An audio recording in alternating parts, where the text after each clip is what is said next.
আজকে আমাদের আলোচনা মেলাইচণ্ডী শক্তিপীঠ নিয়ে।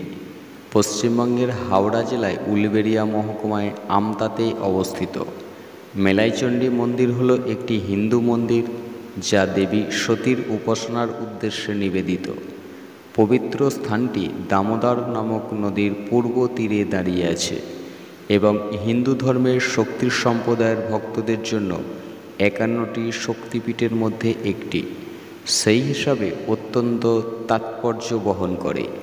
মেলাইচণ্ডী মূর্তিটি কালো বেসাল্ট শিলা থেকে তৈরি এবং তারপর থেকে সিঁদুরের একটি স্তর দিয়ে আবৃত করা হয়েছে। এই মূর্তিটি পাল যুগের খ্রিস্টীয় 8ম থেকে 10ম শতকের গোড়ায় অবস্থিত পদপীঠ দ্বারা প্রমাণিত। এই যুগের আশেপাশে থাকা বাসুদেব এবং কার্তিকের ছবিগুলিও মেলাইচণ্ডীর সাথে একত্রে পুজো করা হয়।